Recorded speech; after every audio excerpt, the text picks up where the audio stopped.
여러분 안녕하십니까? 여수 MBC 뉴스투데이입니다. 날씨가 건조하고 바람도 잦은 요즘 곳곳에서 산불과 들불이 잇따르고 있는데요. 노인들이 직접 진화에 나섰다가 부상을 입거나 심지어 목숨을 잃는 경우도 적지 않습니다. 보도에 문영철 기자입니다. 주택가 인근에 있는 텃밭이 검은 잿더미로 변했습니다. 70대 노인이 자풀을 태우다 불이 밭 전체로 번진 겁니다. 불씨가 옷으로 옮겨 붙으면서 노인은 온몸에 심한 화상까지 입었습니다. 어르신 한 분이 쓰러지셔서 소방관 오셔가지고 치료하시고 그리고 병원차로 모셔가는 것까지. 건조한 날씨가 이어지면서 올해도 어김없이 산과 들에서 화재가 잇따르고 있습니다. 주변에서 풀이나 쓰레기를 태우다 불씨가 번진 게 상당수입니다. 특히 활동성이 떨어지는 노인들이 직접 불을 끄려다 큰 인명피해를 입는 경우가 적지 않습니다. 지난 주말 밭에서 쓰레기를 소각하던 한 70대 남성도 인근으로 번진 불을 잡기 위해 진화에 나섰다가 전신 화상을 입어 결국 목숨을 잃었습니다. 화재 현장에서 발생하는 연기 또한 노인들에게는 치명적입니다. 연기를 마시게 되면 쓰러질 수도 있습니다. 안전한 곳으로 대피하고 119에 신고해 주시고 불을 절대 혼자 끌려 하면 안 되겠습니다. 최근 3년 동안 전남 지역에서 발생한 산불과 들불로 다치거나 숨진 사람은 모두 33명. 올해 들어서도 100건이 넘는 화재로 벌써 7명의 사상자가 났습니다. MBC 뉴스 문형철입니다. 바다수온 상승으로 양식어류의 질병 발생 우려가 커지면서 수산당국이 철저한 관리를 당부하고 나섰습니다.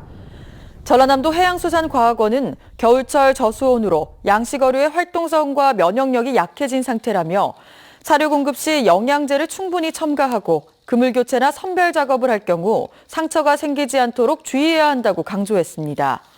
또 육상 양식장에서는 갑작스러운 자극을 주지 않기 위해 사육 개체수와 사료량을 단계적으로 늘려야 한다고 덧붙였습니다. 해양수산부가 외국 기업도 박람회장 시설에 투자가 가능하도록 했습니다. 자치단체의 역할도 커졌는데요. 5년이 지난 엑스포장의 새로운 활성화 정책이 효과를 낼 수 있을지가 앞으로 관건입니다. 박민주 기자가 취재했습니다. 지난 2012년 화려하게 열렸던 여수 세계박람회. 해양 레저 시설이 들어서고 호텔 건립이 잇따라 추진되고 한 해 300만 명이 찾는 관광 명소가 됐지만 아직 활성화는 미흡하다는 평가입니다. 해양수산부가 꺼낸 카드는 특별법 개정안. 주요 골자는 사후 활용 사업 시행자 범위를 외국인 투자기업과 비영리법인으로 확대한 겁니다. 사후 활용을 촉진하는 데 가장 중점을 뒀거든요. 외국인한테는 개방이 안 됐었잖아요. 여기서 개방을 하고 정부의 박람회 사후 활용 지원위원회도 폐지하고 의결이 필요했던 사항은 부처 간 협의로 간소화했습니다. 자치단체장의 역할도 더욱 커졌습니다. 사후 활용 계획 수립에 지방자치단체가 참여하고 도지사의 재단이사 추천권도 추가됐습니다. 박람회 성과 계승을 위한 시민사회 활동을 지자체가 지원할 수 있는 근거도 마련됐습니다. 지금까지는 박람회장 안에만 활성화를 했지만은 박람회를 성공 개최를 하고 그다음에 그다음에 박람회 주제에 맞은 활성화가 아직 미비한 실정입니다. 해양수산부는 지난달 21일부터 여수 박람회장에 시설물 임대사업자 모집을 본격적으로 재개했습니다. 얼어붙은 대중국 관계 속에서 해외 투자 유인책이 새로운 시험대에 오르고 있습니다. MBC 뉴스 박민주입니다. 광양시가 올해 농정 목표를 농가 평균 소득 5천만 원 달성으로 잡고 세부 사업 마련에 주력하고 있습니다. 광양시는 올해와 내년 농정 사업으로 농촌 생활환경정비 18개 사업과 임산물 가공지역 사업 등 120건의 358억 원의 예산을 확정했습니다. 특히 이번 농정 예산 가운데 농산물 가공시설 지원과 농산물 마케팅에도 100억 원 이상을 추가 지원함으로써 농가 평균 소득이 5천만 원 이상 될 수 있도록 노력하겠다고 밝혔습니다. 한편 광양 지역에서만 올해 1억 원 이상 고소득 농민은 지난해에 비해 16% 정도 늘어난 128명에 이르고 있습니다. 불법 조업 중국 어선에 대한 해경의 총기 사용 지침이 강화된 이후 처음으로 단정에서도 사격 훈련이 실시됐습니다. 나날이 흉포하고 있는 중국 어선들의 저항에 강력하게 대응하기 위해서입니다. 김진선 기자입니다. 해경 고속단정이 거센 물살을 타고 선박을 에워쌉니다. 무허가 중국어선을 가장한 모의 선박으로 실제처럼 무장한 채 저항하는 선원들을 제압하는 훈련입니다. 불법 중국어선 단속 역량을 강화하기 위한 훈련이 신안 해상에서 실시됐습니다. 집단을 이루어서 저항을 하기 때문에 경비함정 한 척만의 단속으로는 쉽지가 않아 합동 단속이 필요하고 검문 검색에 이어진 사격 훈련. 해연 선처 사격 준비 끝. 현장에 쏘기 시작. 던져.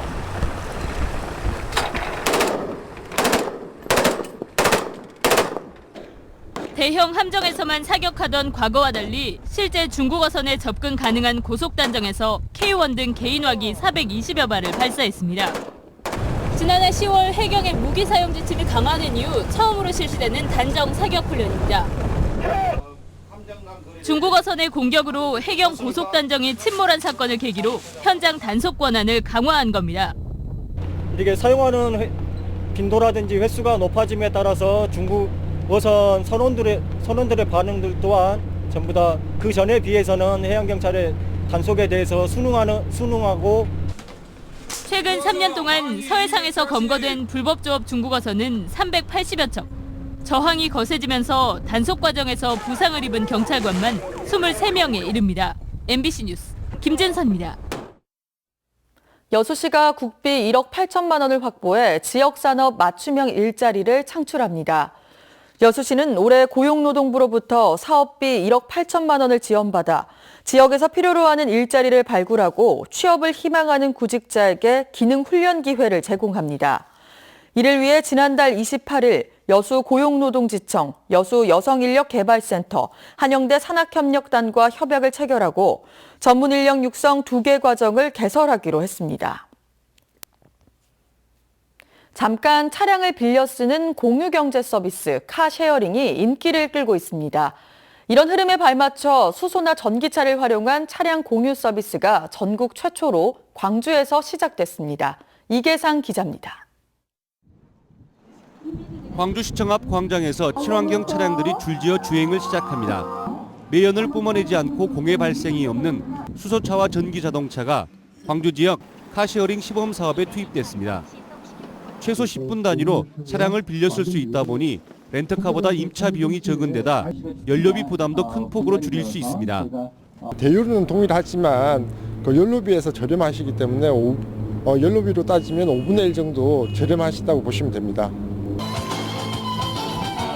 수소차와 전기차 등 친환경 자동차를 활용해 차량 공유 사업에 시동을 건 것은 광주시가 전국에서 처음입니다. 카쉐어링 차량 한 대당 연간 1,000여 명의 운전자가 이용한다는 점에서 친환경 자동차 거점 도시 광주가 이 사업에 의욕적으로 뛰어든 것입니다. 수소차, 전기차에 대한 홍보대사 역할을 해주심으로써 우리 친환경차 산업이 발전하고 나아가 도시 환경 개선에도 기여할 수 있기를 바랍니다. 지구촌 미래 자동차 시장을 선점해야 하는 현대기아차 그룹도 이번 사업에 적극적으로 지원하고 나섰습니다. 2단계, 3단계로 광주시의 중요한 친환경 시범 보급도시로 거듭나는데 깃털이 되기를 기대하고 저희 현대기아자동차도 함께하겠습니다. 수소차와 전기차 공유 서비스는 스마트폰으로 간편하게 예약 결제한 뒤 광주 송정역과 광천터미널, 조선대학교 등 광주 시내 주요 지점에서 이용할 수 있습니다. MBC 뉴스 이계상입니다. 광양 지역 시민단체들로 구성된 백운산 지키기 협의회가 백운산 일부 구역의 서울대 양여에 대해 강경한 반대 입장을 내놨습니다. 협의회 측은 최근 백운산이 서울대 학술림으로 운영된 과정과 관리 실태 등을 지적하며 백운산을 서울대에 무상 양도하는 것보다는 산림청 산하 국유림으로 귀속시켜 관리하는 것이 맞다는 입장을 밝혔습니다. 백운산 지키기 협의회는 또 서울대 산림대학이 광양으로 캠퍼스를 이전하지 않는 이상 서울대가 백운산에서 학술림을 고집할 이유는 없다며 실제 활용도 하지 않고 능력도 없는 서울대 자산으로는 방치할 수 없다고 강조했습니다.